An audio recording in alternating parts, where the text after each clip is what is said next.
लक्षागृह की भयानक आग से निकलकर पांडव अनजानी दिशाओं की ओर बढ़ चले। रात की नीरवता में आकाश, पेड़, नदियां और हवा सब उनके थके पर दृढ़ कदमों के साथी बने। छिपते छिपाते सावधानी से वे गहरे वन में प्रवेश कर गए, जहां हर कोना एक नई परीक्षा था। इसी वन का एक उग्र राक्षस हिडिंब मानव गंध सूंघकर क्रोधित हुआ। उसने अपनी बहन हिडिंबी को आदेश दिया कि वह पांडवों को पकड़ लाए। परंतु जब हिडिंबी ने भीम को देखा, उसके भीतर की क्रूरता मानो पिघलने लगी। राक्षसी रूप के पीछे एक मानवीय कोमल हृदय जाग उठा। भीम और हिडिंब का संघर्ष भीषण था, प्रचंड था। वन कांप उठा, धरती फटने लगी, पर अंततः धर्म की विजय हुई। हिडिंब का अंत हो गया। हिडिंबी ने भीम से सम्मान और अपनापन मांगा। विधि का विधान था। पांडवों ने उसे स्वीकार किया और यहीं आरंभ हुई एक नई गाथा की, घटोत्कच की गाथा। शांत रात, नर्म चांदनी, सुगंधित हवा, इन सभी के बीच हिडिंबी ने जन्म दिया एक अद्भुत बालक को, घटोत्कच। असुर वंश का बल, मानव वंश की करुणा और पांडव धर्म की गरिमा सभी उसके भीतर एक साथ जन्मे। घटोत्कच हंसता तो वन खिल उठता, दौड़ता तो बादल उसकी गति नाप न पाते, खेलता तो प्राणियों की सुरक्षा उसका पहला स्वभाव था। कुछ ही वर्षों में वह वन का रक्षक बन गया। शक्तिशाली, बुद्धिमान, परंतु हृदय से अत्यंत कोमल। किशोरावस्था आते आते घटोत्कच की शक्ति, बुद्धि और माया असाधारण स्तर पर पहुंच चुकी थी। भीम ने उसे बल से नियंत्रित करना सिखाया। अर्जुन ने लक्ष्य की बारीकियां, नकुल सहदेव ने चपलता, युधिष्ठिर ने धर्म का आधार और हिडिंबी ने करुणा का मूल्य। इस प्रकार वह केवल योद्धा नहीं, एक संपूर्ण व्यक्तित्व बनता गया। वन सीमा से बाहर निकलते हुए घटोत्कच की भेंट हुई मोरवी से। नीली त्वचा, पर्वतीय सौंदर्य, प्राकृतिक शक्ति की साधक, साहसी, संतुलित, तेजस्वी। दोनों के बीच पहला संवाद ही एक अनोखे आकर्षण का संकेत था, जैसे नियति ने एक दूसरे के लिए रचा हो। प्रकृति के बीच उनका संबंध गहराता चला गया। घटोत्कच की सरलता, मोरवी की बुद्धि, दोनों एक दूसरे को पूरक लगे। अंततः उनका मिलन स्वीकार किया गया। पर्वत, वन और आकाश जैसे इस निर्णय के साक्षी बन गए।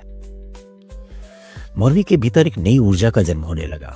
संतुलन, शक्ति, करुणा, मानो कि ऐसा बालक जन्म लेने को तत्पर हो जो इतिहास का अर्थ बदल देगा।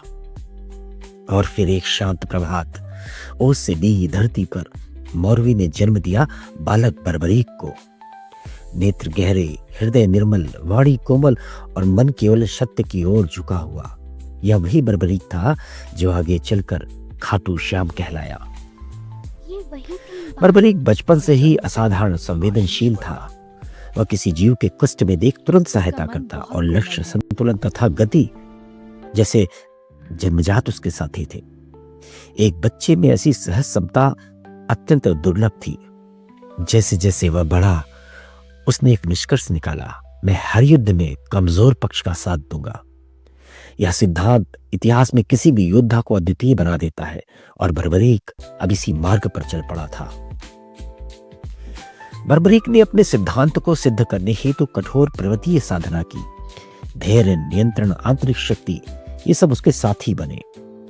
तपस्या के बाद उसने 3 ऐसे अद्भुत बाण प्राप्त किए जो अपनी मर्यादा में रहते हुए अचूक थे, अद्वितीय थे।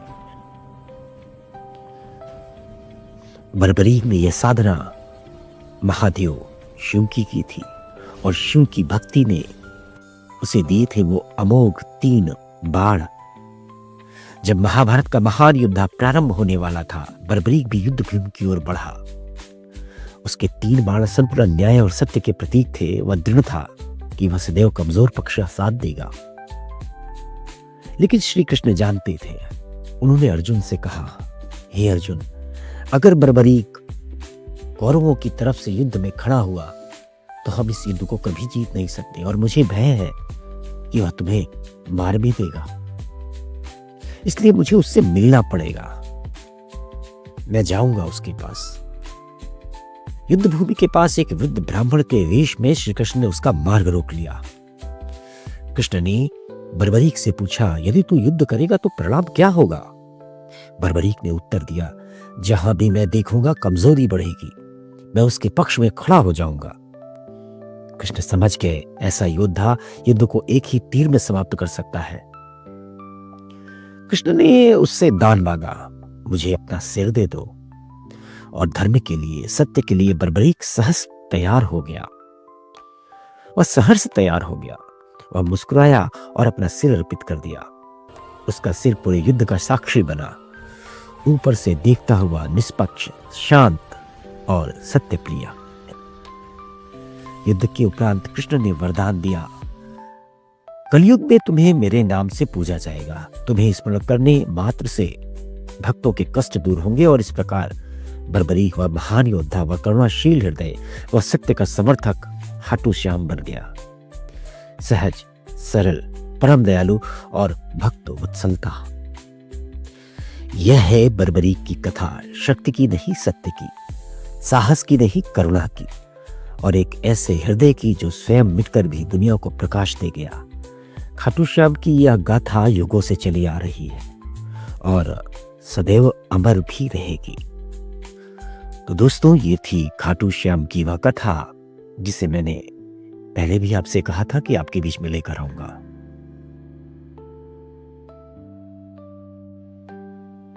तो अभी के लिए लेता हूं विदा, मैं सुधांशु श्रीवास्तव फ्रॉम धरोहर।